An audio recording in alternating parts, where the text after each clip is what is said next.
Alrighty, it's week 2 in GDS089, and this week we'll have an introduction to web development and JavaScript, and we'll do a little bit of HTML review just so we can brush up on it, because that's an essential ingredient to helping us work with JavaScript.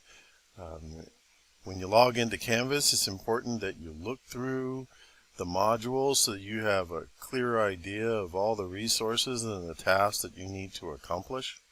The first thing you should do is take a look at the Start Here file where it says Start Here. I recommend that you print this, maybe put it in your binder or a PDF so that you have it handy.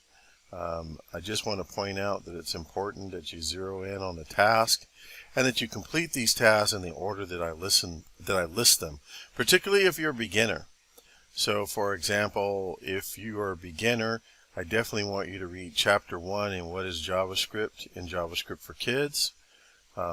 Those of you who've had prior programming experience, particularly if you've had C programming or Java, it may not be essential for you to read this chapter in JavaScript for Kids, but it's still worthwhile and entertaining. You might learn something from it. And so it's optional for advanced coders. Everyone needs to read Chapter 5 in JavaScript for Kids, the basics of HTML, and that's page 77 through 88. And then I want you to complete the HTML exercise that I have here in Canvas and then submit it to the Dropbox. The next thing you'll do is read Chapter 1 in the ABCs of Programming, and again, I want everyone to do that, and that's in Druckett's book, JavaScript and jQuery. It might get intimidating when you look at all the code, but don't worry about that for now. And then after you complete the reading, take a look at my online lectures and demos, and then complete Lab 1.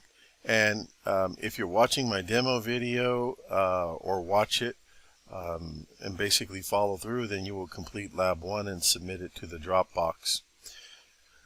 Finally, you need to post any questions you might have in the questions and debugging forum, and I'm not necessarily looking for just questions you have about the topic, but just for practice, if you have questions like hypothetical questions that you think your classmates might benefit from, like for example, as we'll learn this week, what's the difference between a method and a property in JavaScript? That might be something that I might throw out there as a question for some of you to answer. We're going to have an optional Zoom session sometime later this week, and I'll announce that.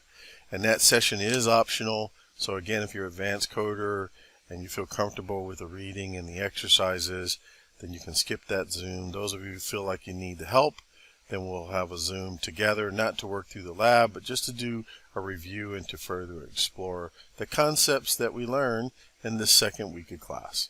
If you have any questions, post your questions to the questions forum.